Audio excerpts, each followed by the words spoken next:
देखो 7th question में इसने बोला कि एक ठोस में ऊंचाई 120 सेंटीमीटर और त्रिज्या 60 सेंटीमीटर वाला एक शंकु सम्मिलित है। शंकु बनाना है जो 60 सेंटीमीटर त्रिज्या वाले एक अर्धगोले पर आरोपित है। तो पहले तो अर्धगोला और उसके ऊपर शंकु, जैसे मैंने कई बार आपको बताया है, जैसे ये अर्धगोला हो गया और उसके ऊपर लग जाएगा शंकु। इस तरह की सिचुएशन दे रखी है। तो ये एक बार डायग्राम में भी हम बना देते हैं, उसके बाद ही आगे पढ़ेंगे क्या कहना चाह रहा है वो। तो ये हमने बना दिया एक तो शंकु, सॉरी अर्धगोला, और उसके ऊपर हो जाएगा यहां पर इस तरह से शंकु। ठीक है, आगे क्या बोला इसने, इसकी डायमेंशंस भी दे रखी है। ऊंचाई 120 सेंटीमीटर और त्रिज्या 60 सेंटीमीटर वाला एक शंकु। तो 120 सेंटीमीटर ऊंचाई, 120 सेंटीमीटर, ये तो हो गई ऊंचाई इसकी यहां से यहां तक, और इसकी त्रिज्या भी दे रखी है। इसको ऐसा करो, यू बना देता हूं मैं एक बार। इसकी त्रिज्या यहां से लेकर के यहां तक हमारे को दे रखी है 60 सेंटीमीटर, 60 सेंटीमीटर। ठीक है, तो जाहिर सी बात है कि इस अर्धगोले की भी त्रिज्या वही हो जाएगी। मैं एक बार फिर से पढ़ देता हूं। एक ठोस में ऊंचाई 120 सेंटीमीटर और त्रिज्या 60 सेंटीमीटर वाला एक शंकु सम्मिलित है जो 60 सेंटीमीटर ही त्रिज्या वाले एक अर्धगोले पर आरोपित है। इस ठोस को पानी से भरे हुए एक लंब वृत्तीय बेलन में इस प्रकार सीधा डाल दिया जाता है कि यह बेलन की तली को स्पर्श करे। यदि बेलन की त्रिज्या 60 सेंटीमीटर और ऊंचाई 180 सेंटीमीटर है तो बेलन में शेष बचे पानी का आयतन ज्ञात कीजिए। देखो सिचुएशन क्या है, बहुत सिंपल सी सिचुएशन है।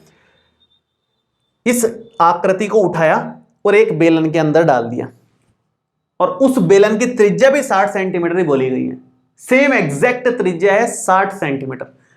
तो और हाइट कितनी दे रखी है, 180 सेंटीमीटर ऊंचाई दे रखी है बेलन की। बेलन के लिए दोनों चीजें दे रखी है। बेलन की ऊंचाई है 180 सेंटीमीटर, यहां अलग से रखा हुआ है, और उसकी त्रिज्या है 60 सेंटीमीटर। उसके अंदर ये उठा करके रखना है। अब ध्यान से देखो इसकी ऊंचाई कितनी है कुल, भाई ये 60 सेंटीमीटर त्रिज्या है, तो इस केंद्र को कहीं से भी मिलाओ 60 सेंटीमीटर ही है ना। तो अगर मैं इसको नीचे से मिला दूं, यहां से यहां तक मिला दूं, तो ये भी तो 60 सेंटीमीटर ही आएगा। तो ये टोटल 120 और ये टोटल 60, यहां लिखता हूं मैं 60 सेंटीमीटर। तो कुल इसकी भी ऊंचाई कितनी हो गई, 180 सेंटीमीटर ही हो गई इसकी ऊंचाई भी। इसकी कुल ऊंचाई भी हमारे पास 180 सेंटीमीटर ही आ रही है, और इसकी कुल त्रिज्या भी 60 सेंटीमीटर ही आ रही है। मतलब एग्जैक्ट इसी नाप का हमारे पास एक बेलन है, एग्जैक्ट इसी नाप का। मैं बना के दिखा देता हूं आपको। ये इस तरह का है बेलन, कुछ कुछ एकदम सेम नाप का बेलन है। ये एकदम इसको टच हो रहा है नीचे तली को, और इस तरह का एक क्वेश्चन भी किया है हमने। ये एकदम टच हो रहा है, मैंने हल्का सा बाहर बना दिया। एकदम फिक्स नाप का ही बेलन है।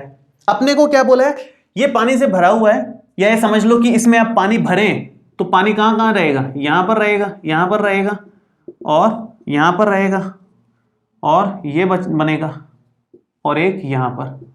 तो इस हिस्से का आयतन भी बताना है।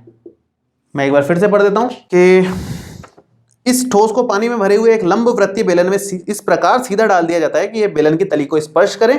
यदि बेलन की त्रिज्या 60 सेंटीमीटर है और ऊंचाई 180 सेंटीमीटर है तो बेलन में शेष बचे पानी का आयतन ज्ञात कीजिए।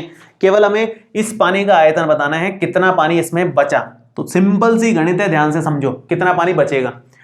इस पूरे बेलन के आयतन में से हम अगर इस अंदर वाली आकृति का आयतन माइनस कर दें, क्योंकि पानी कितना बाहर निकला होगा, जितनी ये आकृति अंदर गई है इसके आयतन बराबर पानी तो बाहर निकल गया। कितना बचा, ये बचा है। तो वो कैसे निकालेंगे, वो निकालने का ही तरीका है सिंपल। बेलन के आयतन में से माइनस कर दो इन दोनों का आयतन, एक तो शंकु का और एक अर्धगोले का, तो शेष बचे हुए पानी का आयतन हमें मिल जाएगा।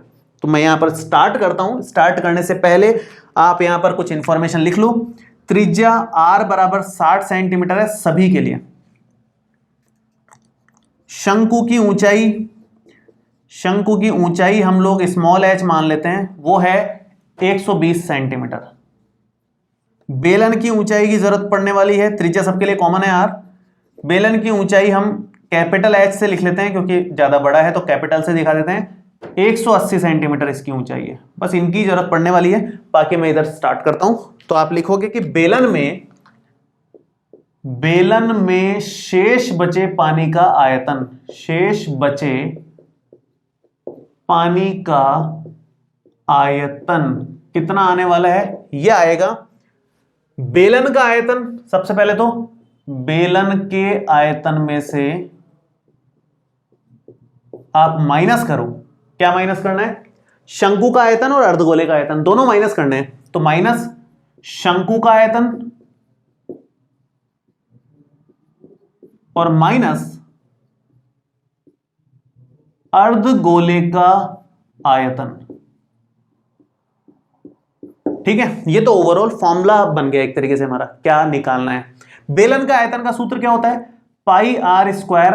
एच यहां पर कैपिटल लिया जाएगा। बेलन के केस में शंकु का आयतन होता है 1/3 पाई आर स्क्वायर, स्मॉल एच लिया जाएगा। आर सबके लिए सेम है, उसमें कोई दिक्कत नहीं है। और अर्धगोले का आयतन कितना होता है? वो होता है 2/3 पाई आर क्यूब। ये हमने जमा दिया, सबकी वैल्यूज हैं, लेकिन वैल्यू रखने से पहले कॉमन ले लो। कॉमन लेना बहुत जरूरी है, उससे कैलकुलेशन आधी से भी कम हो जाएगी आपकी। देखो कॉमन कैसे लोगे?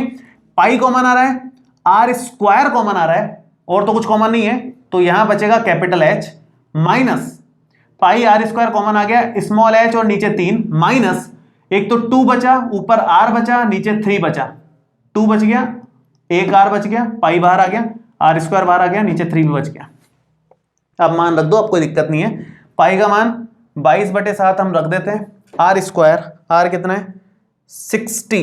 तो 60 इंटू 60 इंटू ब्रैकेट में capital H 180 minus small H 120 बटे में 3 है ही, माइनस 2/3 तो है ही, आर 60।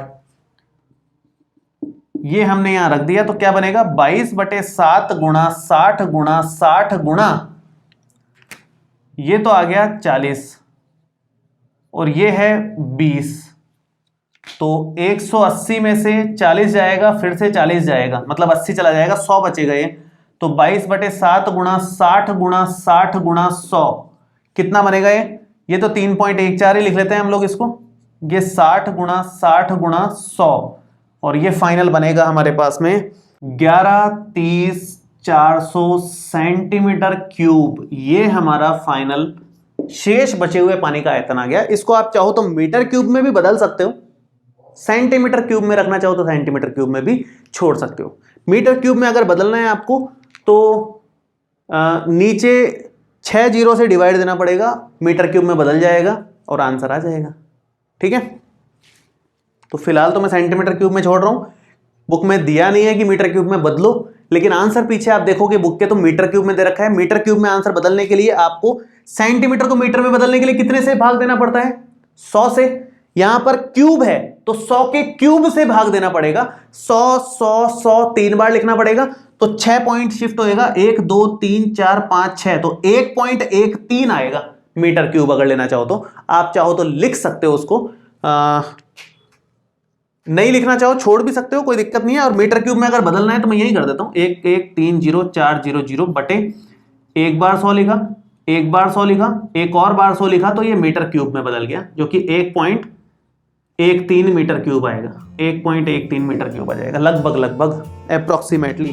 ठीक है।